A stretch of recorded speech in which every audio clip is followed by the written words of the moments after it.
Welcome back. In focus है barrister Akeel Malik साहब, मुशीर हैं वजारत कानून और इंसाफ के। ये आप लोगों के लिए 190 मिलियन पाउंड केस, जिसके लिए हमेशा हुकूमत ये कहती है it's an open and shut case, इस केस से वो बच नहीं सकते। ये तो आप सब लोगों के बयानात हैं और मुझे इसलिए थोड़ी सी हैरानगी है कि आप लोगों को तशवीश नहीं कि क्यों ये मौखर किया जा रहा है फैसला बार बार, क्योंकि जब 8 जज साहिबान का फैसला आया था और वो शॉर्ट ऑर्डर था और उसकी तफसीली फैसले का आप सबको इंतज़ार था, क्योंकि आपने रिव्यू में वो तफसील आने से पहले आपको जाना पड़ा, तो तवातुर से प्रेस कॉन्फ्रेंसेस होती थी कि इतना अहम केस है, जज साहिबान छुट्टियों पे चले गए हैं, उनको तो फ़ौरन तफसीली फ़ैसला देना चाहिए था।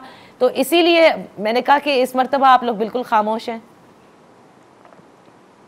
नहीं, हमारी खामोशी का ये मतलब थोड़ी ही है कि इससे कोई लिंक है या नहीं है। अब मैंने जिस तरह आपको अर्ज किया कि ये एक नॉर्मल प्रोसीजर है और एक नॉर्मल रूटीन मैटर है, ये इसमें कोई ऐसी बड़ी बात नहीं है। मैं आपको लॉ मिनिस्टर साहब की बात बता दूं कि उनका ड्यूरिंग केयर टेकर गवर्नमेंट उन्होंने एक केस पे आर्ग्यू किया और आज 2 साल हो गए हैं उस केस का। One of the high courts उस केस का आज तक फैसला नहीं सुनाया गया, वो भी रिजर्व है जजमेंट और वेट फॉर ऑर्डर है। और अभी उसकी प्रोनाउंस या अनाउंसमेंट के लिए पॉइंट टेकन। लेकिन बैरिस्टर साहब जो सबसे इंपॉर्टेंट बात है, अभी सलमान अकरम राजा साहब मेरे साथ थे प्रोग्राम में और उन्होंने साफ कहा कि तीसरे मज़ाकराती जो दौर है इस मज़ाकराती टीम का, अगर उसमें जुडिशल कमीशन की तश्कील न दी गई तो ये मज़ाकरात ख़त्म कर दिए जाएंगे। उन्होंने ना रिहाई का जिक्र किया कि हमें रिहाई चाहिए, तीसरे में आप यही करें। उन्होंने कहा हमारे 2 ही मुतालबात हैं, जुडिशल कमीशन की तश्कील 26 नवंबर और 9 मई के हवाले से, और फिर असीरान की रिहाई। लेकिन इमरान खान साहब के भी आज एक्स प्लेटफॉर्म पर, क्योंकि आप लोगों ने तो बंद किया हुआ है, जब तक आप VPN नहीं लगाएंगे आप पढ़ नहीं सकते, लेकिन मैं बता देती हूँ, उन्होंने कहा है कि अगर जुडिशल कमीशन न तश्कील दिया गया तीसरे राउंड में तो फिर वो मुज़ाकरात ख़त्म कर देंगे।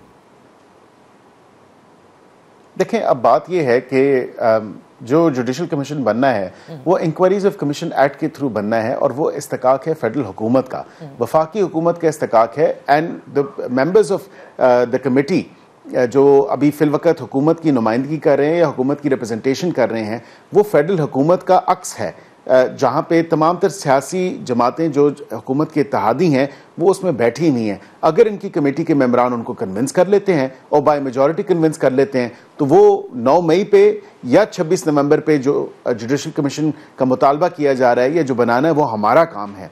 सो of course then so be it, वो हम बना देंगे, उसमें तो कोई ऐसी बात नहीं है। लेकिन मैं ये ज़रूर कहूँगा कि क्या असीरान की रिहाई के मामले से ये पार्टी पीछे हट गई है? क्योंकि अगर कहा जा रहा है क्योंकि जुडिशल कमीशन अगर ना बना तो फिर हम मुज़ाकरात आगे नहीं लेके जाएंगे, तो ये थ्रेटनिंग एक एटमॉस्फेयर नहीं होना चाहिए और एक ऐसा माहौल नहीं होना चाहिए।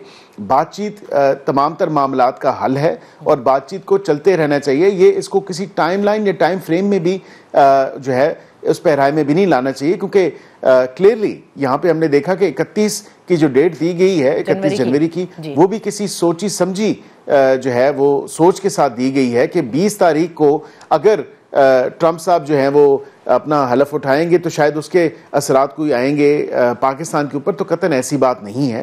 पाकिस्तान का ना तो कोई लेना है ना कोई देना है इस तमाम तर मामले से अमेरिका के साथ कि अमेरिका की डिक्टेशन ले। अमेरिका ने खुद ही स्टेट डिपार्टमेंट के थ्रू कह दिया कि पाकिस्तान का आइन और कानून ही वाहिद वो चीज़ है जो इमरान खान साहब के फैसलों या उनकी रिहाई उसी हवाले से पॉसिबल हो सकेगी। बस आपने ये बता दिया है कि अगले हफ्ते यानी अब जो कमिंग वीक है इसके अंदर ये राउंड हो जाएगा, क्योंकि स्पीकर कौमी असेंबली वापस भी आ जाएंगे, पार्लियामेंट भी इन सेशन होगा और ये मुज़ाकरात अब आगे बढ़ेंगे। Thank you so much barrister Akeel Malik साहब for being with us on in focus.